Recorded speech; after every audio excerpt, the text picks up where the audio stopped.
Em 2111, vamos descobrir os últimos progressos na ciência e tecnologia. Vamos lá.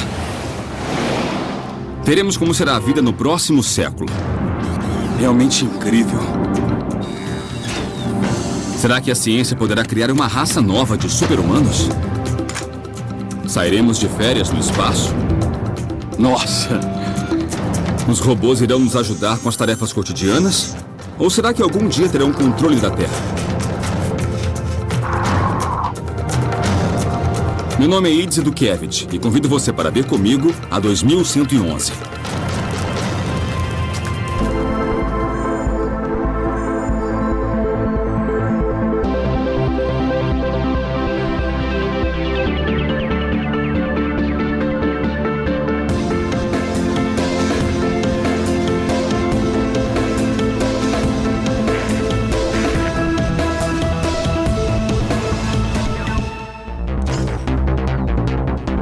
Talvez não tenhamos percebido, mas os robôs já fazem parte de nossa vida. Estão em nossos lares, fazem as tarefas cotidianas, fabricam os nossos carros e até começaram a guerrear por nós. Isso poderia ser considerado uma conspiração global, a forma como a inteligência artificial já está incorporada ao nosso mundo e como dependemos dela. Um dia os robôs evoluirão tanto a ponto de terem uma mente própria, de serem como os humanos. Chegará o dia em que eles controlarão o mundo. Nesta viagem contarei com futurólogos, especialistas que se dedicam a predizer como a tecnologia nos afetará no futuro. Nós não percebemos como a inteligência artificial já move grande parte da nossa civilização. Daqui a 10 anos, 20 ou até 100 anos, eles vão fazer parte da nossa vida de muitas, muitas formas. E ninguém vai se surpreender quando vir um ciborgue do seu lado.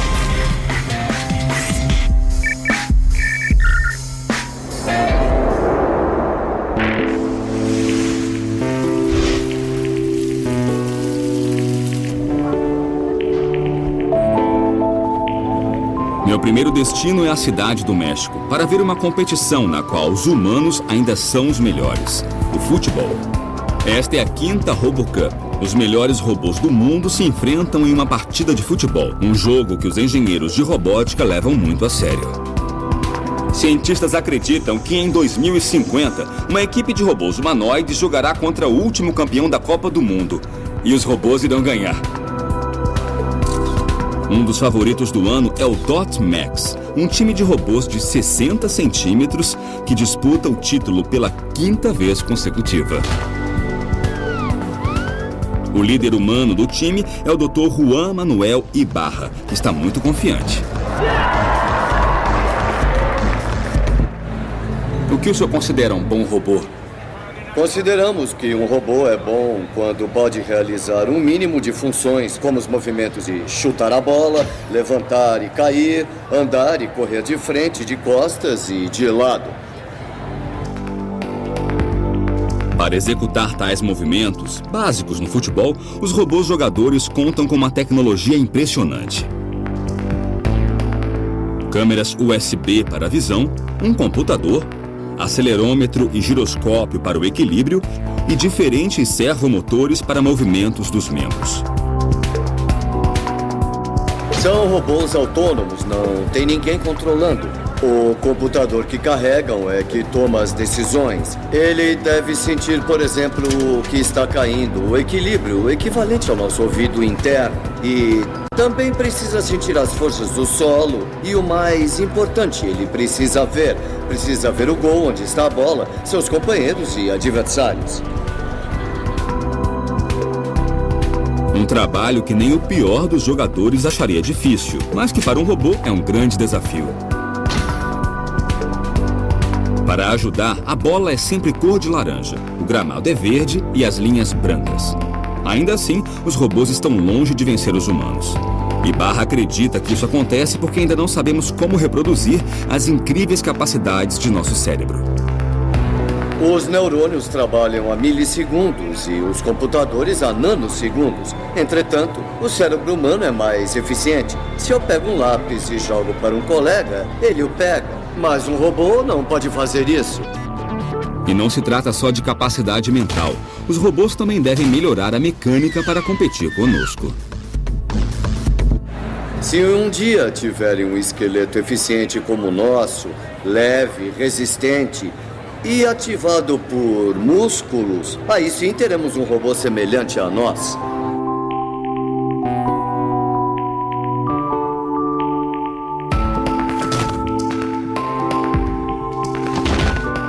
Embora os robôs sejam muito bons para cálculos, algoritmos, ajudar em fábricas, a verdade é que são péssimos em coisas que parecem simples para nós, como caminhar. O problema, a questão de locomoção é um problema extremamente complicado, não é um problema trivial. Então existem robôs que conseguem andar, né, mas nenhum deles consegue reproduzir a fluidez e o tipo de controle que nós conseguimos atingir, né?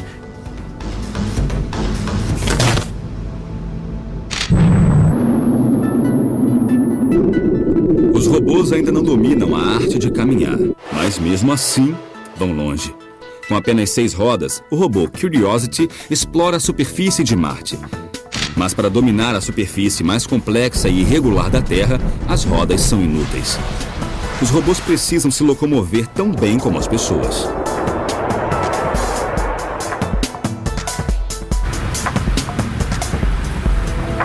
A minha viagem para investigar se algum dia os robôs irão andar ao nosso lado continua nos Estados Unidos. Eu vou ao Instituto Politécnico de Worcester, nos arredores de Boston, investigar uma possível solução do problema do caminhar. Conhecerei Eduardo Torres, um engenheiro que acredita que a solução do problema esteja em robôs mais sensíveis.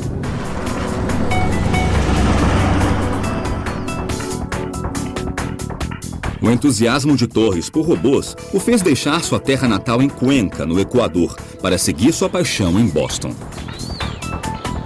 Por que é tão difícil para os robôs fazer uma coisa tão simples para nós como andar? Ao contrário dos robôs de hoje, nós possuímos muitos sensores no pé. Então temos grande sensibilidade e podemos detectar tudo que existe no terreno. Para o Dr. Torres, o segredo de como caminhar não está em um cérebro mais poderoso, nem em uma visão mais precisa, e sim na sensibilidade. Para provar sua teoria, ele propõe um teste simples. Agora quero que perceba que está usando a informação que vem dos sensores do seu pé. Então você sabe onde está a beira do degrau, quando pode dar o passo seguinte, e ainda tem consciência de onde está o peso do seu corpo.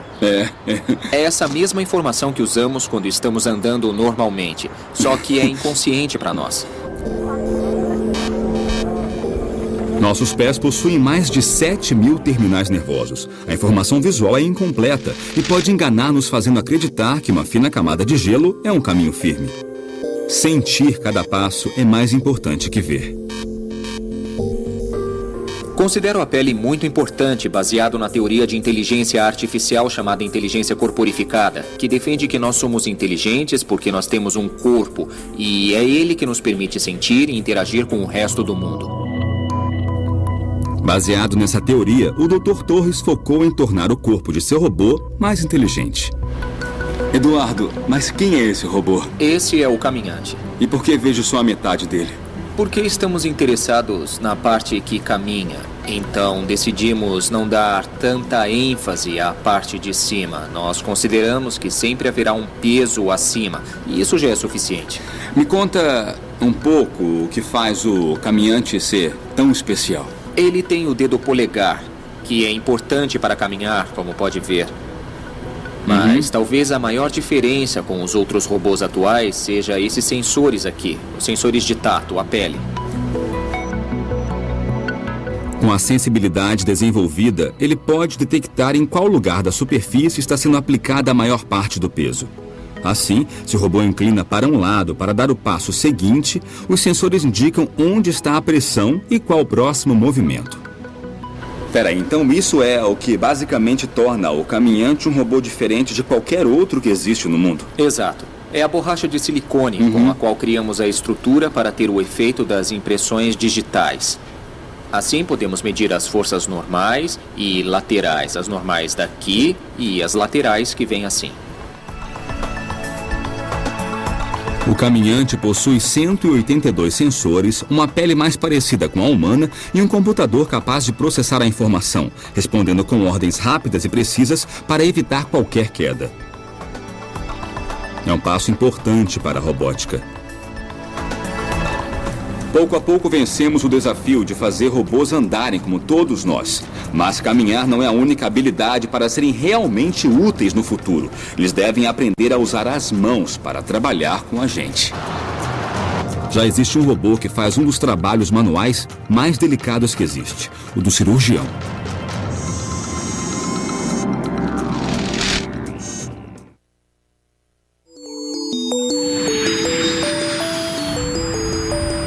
Minha viagem em busca do robô mais parecido com os humanos me leva a Buenos Aires, na Argentina, onde existe um robô que supera a habilidade da mão humana. Ele é tão bom que foi batizado de Da Vinci. Um dos especialistas que opera com ele é o Dr. Venceslau Villamil, no hospital italiano da cidade de Buenos Aires. O fato de utilizar mãos robóticas nos permite muitas vezes chegar a lugares de difícil acesso, muito pequenos ou distantes, com ótima visão e ótima manobrabilidade. O robô possui 4 braços, um para as câmeras, 2 que reproduzem os movimentos do cirurgião e o 4º que ocupa o lugar do assistente de cirurgião. Bom dia, Leti. Bom dia, Loren. Como é que tá? Tudo bem. Tudo pronto? Tudo. Como é que tá? Legal. Durante a cirurgia, o cirurgião responsável não precisa estar estéril, não precisa se lavar nem colocar luva. E o controle do robô pode até estar fora da sala de cirurgia.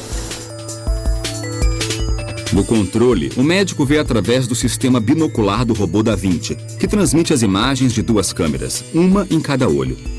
Isto permite que o cirurgião veja a operação como se estivesse dentro do corpo, como se visse um filme 3D no cinema. Mas a principal característica do robô Da Vinci não é a imagem, e sim suas mãos robóticas. Todos os movimentos que o ser humano é capaz de realizar com os pulsos são reproduzidos nas extremidades do instrumento robótico. O cirurgião tem a opção de escolher que Da Vinci copie seus movimentos, mas em escala menor, com uma precisão impossível para o ser humano. Além disso, as mãos do robô nunca tremem, o que traz grandes benefícios ao paciente. O robô faz incisões pequenas, lesiona menos tecido em volta dos órgãos que nós vamos tratar e também diminui o risco de hemorragias e de transfusões sanguíneas. O robô Da Vinci não é independente e ainda requer a mão do cirurgião para operar, coisa que no futuro certamente irá mudar.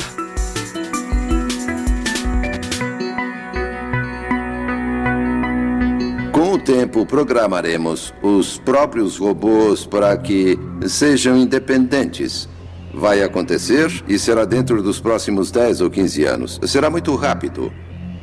Os humanos que tiverem que se submeter ao bisturi vão escolher procedimentos mais avançados executados por robôs cirurgiões em vez de humanos. Estou numa missão para descobrir invenções que ajudem nossa vida diária no futuro. Mas ainda não achei a tal máquina que resolva tudo o que eu não quero fazer. A próxima parada de minha viagem é Ithaca, nos Estados Unidos, onde um robô está aprendendo a ser um bom dono de casa. Aqui na Universidade Cornell, Yu Yang e sua equipe trabalham em Kodiak, um robô doméstico que, diante de logaritmos de aprendizagem, vai descobrindo como se virar em nossa casa. Kodiak é o primeiro robô assistente pessoal. Nós queremos um robô capaz de realizar todas as tarefas domésticas em muitos lugares diferentes. Não especificamente num escritório ou num cômodo, por isso ele deve aprender a tomar decisões sozinho. Imagine que você voltou para casa com uma sacola de compras e ele tenta te ajudar a guardar a comida na geladeira. Primeiro ele vai observar a geladeira e identificar os espaços vazios dentro dela. E então vai poder colocar as coisas. Então ele vai me pedir o objeto que, nesse caso, é uma garrafa de cerveja. E vai olhar de novo para a geladeira em busca de um espaço e uma disposição para a garrafa. Nossa vida é repleta de regras implícitas. Desde pequenos aprendemos para que serve cada coisa e o que se pode ou não fazer. E conseguir com que Kodiak entenda essas regras é um trabalho duro para Yu Yang. Ele consegue assimilar a forma e a aparência do objeto. Por exemplo, ele consegue distinguir uma taça de martini de uma garrafa. E uma caixa de leite baseado no volume e também na aparência, ou seja, na cor e textura. Nosso objetivo é fazer com que o robô tenha maior percepção do objeto. Por exemplo, como pode ser usado, porque o martini é tomado nessa taça e o que podemos beber aqui. São conceitos um pouco mais complexos de entender do que a forma ou a aparência. E esse é o nosso objetivo. Yu Yang acredita que em poucos anos robôs como Kodiak estarão em quase todas as casas, nos esperando ao fim do dia com um jantar delicioso, para que possamos aproveitar a comodidade de nossos lares. Hoje é possível ter pequenos robôs domésticos que limpam o chão enquanto você sai para trabalhar, para que quando você voltar tenha uma bela casa limpa. É claro que passar dessa etapa para ser um robô pessoal, capaz de cozinhar ou de realizar tarefas mais complexas, vai levar mais tempo, mas sem dúvida acho que irá acontecer no futuro.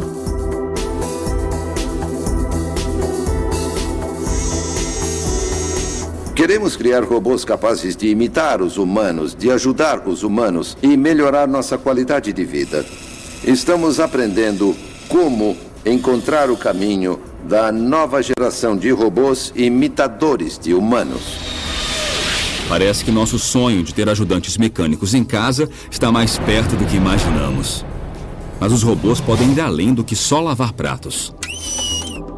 Na verdade, não é um futuro tão distante. Há um robô que trabalha tão bem que a NASA já o contratou para trabalhar no espaço.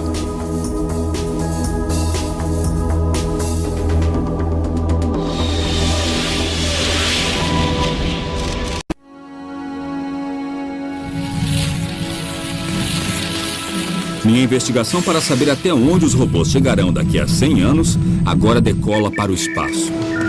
A NASA desenvolveu o que chamam de robô mais ágil do mundo, o Robonauta.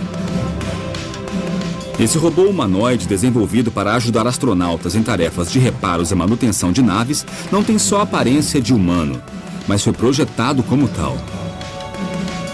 Com mãos e braços, esse robô é capaz de usar as mesmas ferramentas que a tripulação.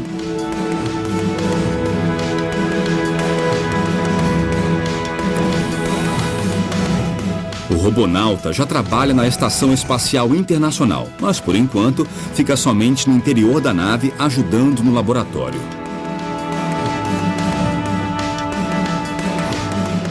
Mas a próxima versão, com recursos necessários para suportar as temperaturas extremas do espaço, poderá até mesmo reparar o exterior de naves espaciais.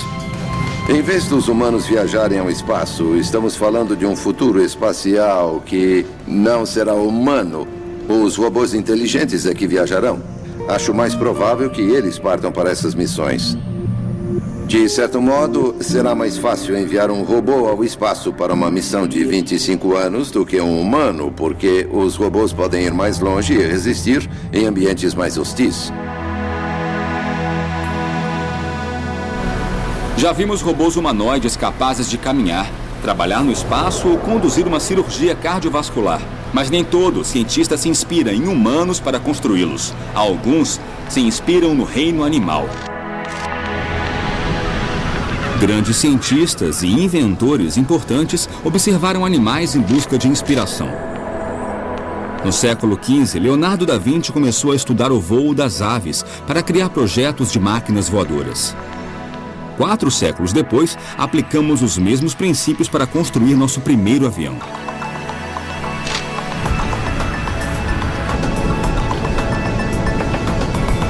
Agora, essa busca inspirada na natureza nos leva para os arredores de Nova York. John Long é fundador do Laboratório de Pesquisa de Robótica do Vassar College. Ele é especialista em biomimética, o estudo de projetos tecnológicos baseados na natureza. Um dos maiores desafios da biomimética é entender o mundo dos animais e das plantas, que é muito complexo. O mais simples dos animais é mais complexo que qualquer coisa construída por um humano. Quando se trata de desenvolver robôs, muitos engenheiros buscam inspiração no ser humano, porque seus robôs são projetados para substituí-lo em tarefas cotidianas de animal terrestre. Mas nos oceanos é preciso buscar outro modelo. Não vou construir um robô do Michael Phelps. Sabe, que nade e explore por mim. Para isso, eu vou querer um robô tubarão. Assim, a ideia de unir a biologia à robótica se torna mais poderosa. Estamos interessados num mundo que conhecemos pouco. Hoje nós sabemos mais da superfície da Lua do que sobre o fundo do oceano. Para aprimorar os movimentos de seus robôs nadadores, Long estuda o esqueleto dos tubarões, já que a coluna vertebral desses animais é peça-chave dentro de seu poderoso sistema de propulsão, o sistema que o professor quer recriar.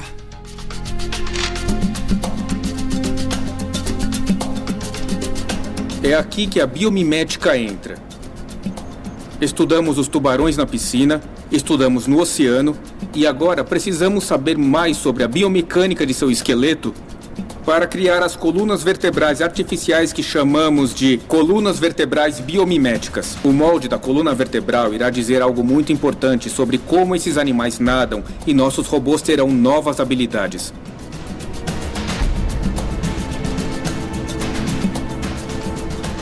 Removemos a coluna vertebral do tubarão e fizemos testes biomecânicos para estudar sua resistência, quanta energia armazena e qual seu nível de propulsão. Agora precisamos descobrir como fazer uma coluna vertebral artificial para usar em nossos robôs. Para criar a réplica, ele usa uma gelatina firme que imita a consistência da cartilagem do tubarão.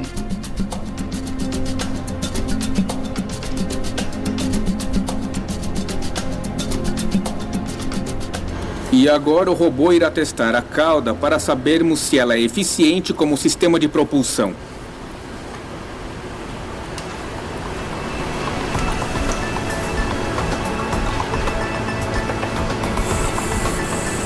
O objetivo é testar se a coluna vertebral artificial oferece a propulsão esperada para ser aplicada em novos robôs que poderão se mover no oceano. A mobilidade não é a única dificuldade a ser superada no desenvolvimento de um robô aquático eficiente. Os sistemas de posicionamento e comunicação no fundo do mar também são desafios da navegação submarina. Há muitos laboratórios em todo o mundo que buscam no meio aquático sistemas de sensores inspirados na biologia para serem incorporados a seus robôs na navegação submarina.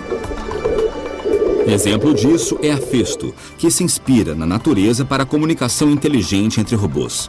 Os aquapinguins são resultado de muita pesquisa. Esses pinguins biônicos são capazes de se orientar sozinhos graças a um sistema sonar 3D que, como nos golfinhos, permite que se comuniquem com o ambiente e com outros pinguins robóticos.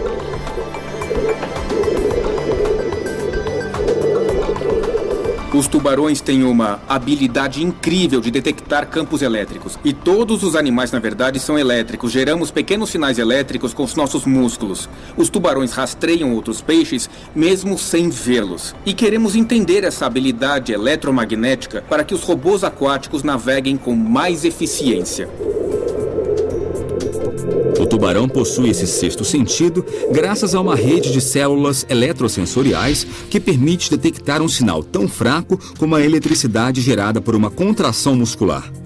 Isso também lhe permite detectar o campo magnético terrestre e usá-lo na navegação.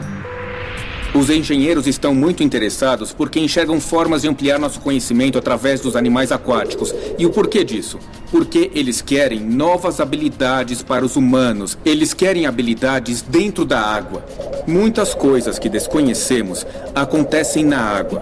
E nós, humanos, temos que ir até lá. Para isso, temos que ter máquinas inteligentes. Máquinas inteligentes como os robôs biomiméticos.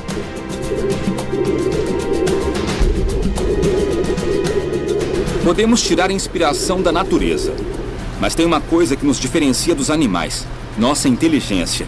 Coisa que ninguém tinha conseguido reproduzir até agora.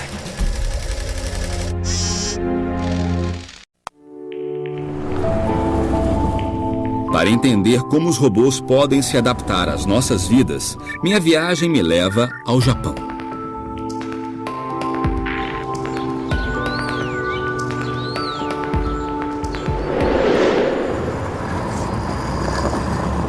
Quando pensamos em robôs, imaginamos máquinas que repetem uma tarefa automaticamente uma e outra vez sem descanso, mas que nunca raciocinam sozinhas. Isso está para mudar.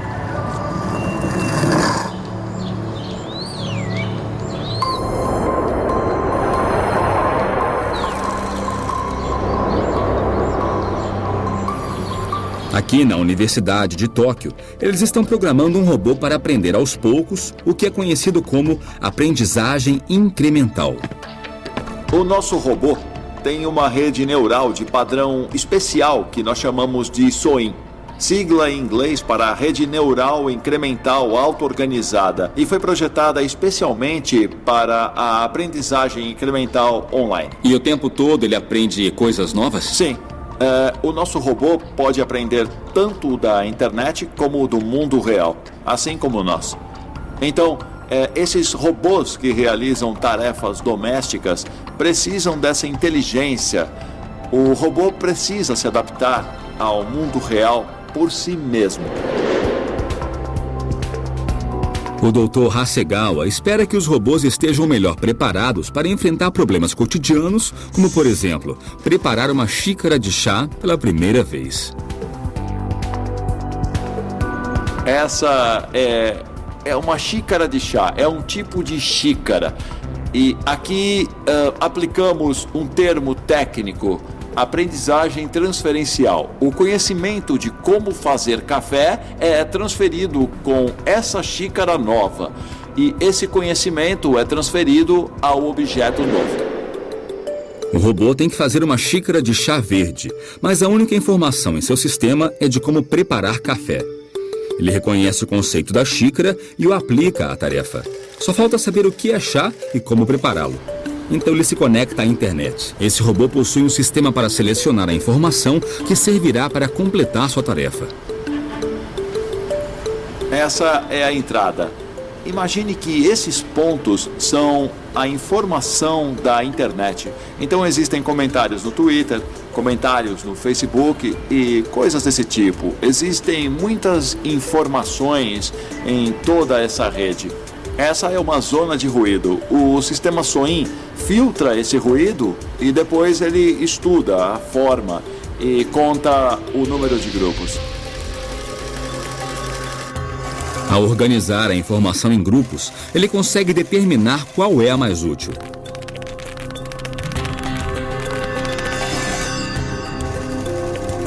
A capacidade do sistema SOIN pode melhorar a inteligência de muitas tecnologias.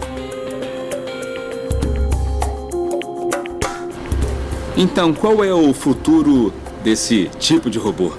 O sistema SOIN pode ser implantado em robôs, também em carros, em lares e em muitos equipamentos. Então, no futuro, nós queremos fabricar um cérebro artificial próprio. Esses cérebros artificiais já estão entre nós. E as tecnologias novas, como a SOIN, farão com que robôs sejam cada vez mais inteligentes e capazes. Quando falamos em robôs, no que pensamos? Pensamos numa tecnologia capaz de tomar decisões, suas próprias decisões. E isso já existe ao nosso redor. Mas no caso de robôs totalmente independentes, capazes de tomar decisões, creio que estamos bem perto disso. Acredito que em 2030 estarão pensando sozinhos.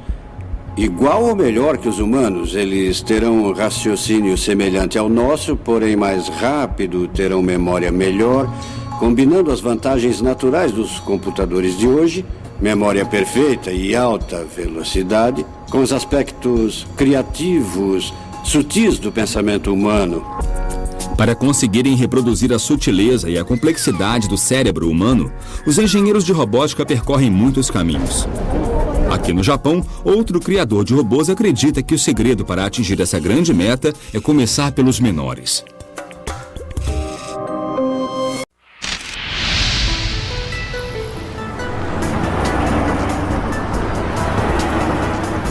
Minha jornada em busca das habilidades e do futuro dos robôs continua na cidade de Osaka, no Japão. Aqui, um dos líderes mundiais em robótica, o Dr. Minoru Asada, trabalha em um projeto revolucionário que mudará não somente os robôs, mas também nossa relação com eles. Talvez nossas expectativas com os robôs sejam altas demais. Queremos que trabalhem assim que abrirmos a caixa e que sejam mais inteligentes do que nós, humanos. O Dr. Asada, da Universidade de Osaka, no Japão, se inspirou no modo como os nossos filhos aprendem. Passamos horas ensinando desde andar até como se comportar. E ele acha que se fizermos o mesmo com os robôs, eles aprenderão e se comportarão mais como nós, humanos. Para provar sua teoria, o Dr. Asada tem um laboratório repleto de robôs de diferentes idades. Ele me mostra o mais novo. Há vários robôs. O primeiro é Neone. Seu nome vem de neonato ou recém-nascido. Em vez do robô ser pré-programado ao aprender da internet, Asada está desenvolvendo uma técnica que ele chama de aprendizagem espelho. Então o Neone vê um humano fazer uma coisa e imita. Isso mesmo. Nós estudamos como o feto, a criança ou o bebê, se desenvolve através da interação com seus cuidadores, e nós queremos aplicar esse modelo também aos robôs no futuro. Então irão se espelhar em nós, vão agir como humanos e talvez pensar sozinhos? É isso? Isso mesmo, e um dos objetivos do projeto é desenvolver robôs semelhantes aos humanos como um espelho ou algo assim. É isso, entendeu? Neone pesa somente 3 quilos, tem sensores táteis, câmeras para visão, microfones para ouvir, processadores e memória que lhe permite aprender. Como recém-nascido, começa a vida sem saber engatinhar ou andar. Ele deve aprender tudo com os humanos ao seu redor, mas uma vez que aprende, nunca mais esquece. O laboratório do professor Asada reúne diferentes versões do robô Neone, e todos estão aprendendo com seus tutores humanos. Não é exatamente como os nossos bebês, mas para humanizá-lo, vou ensinar como abraçar. Primeiro eu vou erguer os braços dele, assim. Depois eu abro as mãos dele e abaixo os braços. Pronto. Nós podemos pedir para o Neone repetir o movimento que ele ensinou para ver se ele entendeu corretamente. Pode fazer isso para a gente? Legal! Que ótimo! E agora, o Neone vai lembrar do movimento que ensinou para sempre. Nossa, é incrível!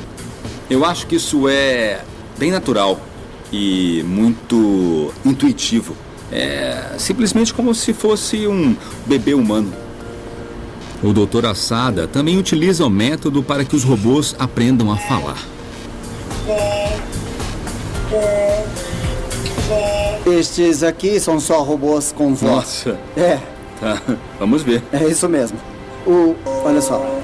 Sei. O cuidador se encarrega de ensinar e a criança, além de imitar o som, ainda organiza as vogais japonesas em categorias como A, I, U, E, U.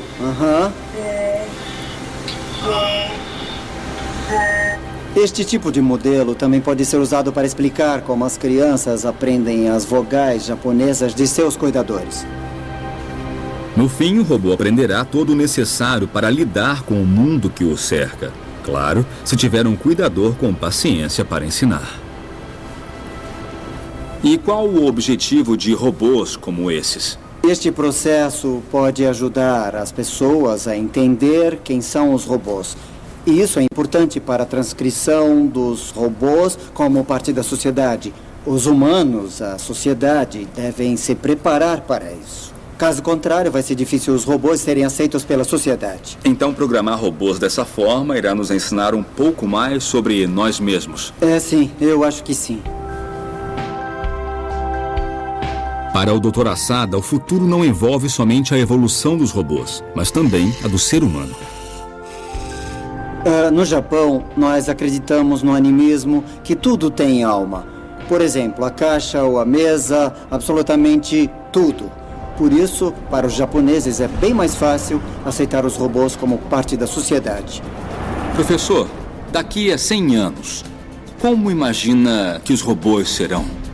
Nós teremos robôs. Eles serão bem humanos, mas não serão tratados como humanos, e sim como companheiros ou então parte da família. Esse é o meu desejo. A pergunta interessante é como vai ser quando houver robôs artificiais com emoções, com sensibilidade. Sensibilidade artificial, quando começarem a se preocupar com eles como espécie e não só com os humanos. Será que isso vai gerar outra competição entre formas de vida no nosso planeta, particularmente porque terão informação biológica? Sim, é o que nos espera. Esses robôs cada vez mais ágeis e mais inteligentes, sem dúvida serão parte de nosso futuro. Mas uma pergunta ainda permanece no ar. Será que um dia ainda irão evoluir a ponto de tomarem o controle?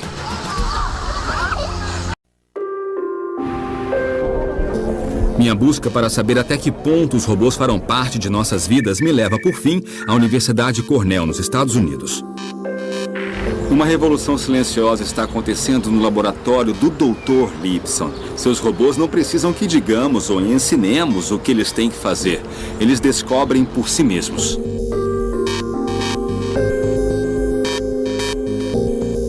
Há duas escolas. Em uma, o programador ou um engenheiro pensa em todas as coisas que podem falhar, em todas as possibilidades e pré-programa todas essas situações no robô. A outra opção, a que a natureza escolheu, é deixar que o robô aprenda por conta própria. Mas os robôs não possuem nenhum código de informática que indique como se mover. Eles devem se programar sozinhos. Este aqui é um dos primeiros robôs autoprogramáveis. Este robô aprendeu a andar sozinho, mas o interessante é que ele não conhece sua aparência. O robô recebe a ordem de aprender a andar e só algumas informações para isso. Ele não sabe que tem 4 pernas, apenas que possui 8 motores e 2 sensores de localização espacial.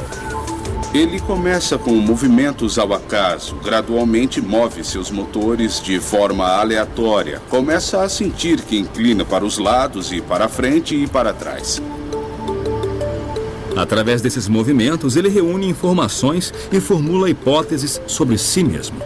Talvez seja uma serpente, uma aranha, uma árvore, e começa a descartar certas hipóteses que não condizem com a realidade. E então, depois de uns 4 dias fazendo isso, com esses movimentos aparentemente aleatórios, ele começa a formular uma autoimagem. E a partir dessa imagem, ele aprende a andar. Lipson e sua equipe exercitam o processo de aprendizagem construindo robôs que têm como campo de prova o chão do laboratório. Esse robô se chama Quadratod. A palavra Todd em inglês nos remete a toddler, que é um bebê em desenvolvimento, que não sabe nada, não sabe andar. Agora a gente vai mostrar os primeiros passos. Essa aqui é a primeira geração, como vocês veem. Está na primeira fase, começando a aprender a andar e não anda muito bem. No primeiro grupo de passos, de padrões para andar, talvez um se mova 2 centímetros e o outro 5. O que anda a 5 vai provavelmente para 7, 8 e aí depois 10 e por aí vai. Então, essa aqui é a geração 40 de algoritmo simulado. A gente vê que se move de uma forma semelhante ao andar de uma aranha ou um animal de 4 pernas. Nós notamos que as pernas estão coordenadas, né? Ele aprendeu que é útil mexer algumas pernas por vez, mas mesmo assim, olha, ele só consegue mexer uns 10 centímetros do lugar que ele está. Esse é um robô da geração 65 e, como vocês podem ver, ele se move muito mais que o anterior. Repara só, as pernas têm movimentos bem mais coordenados.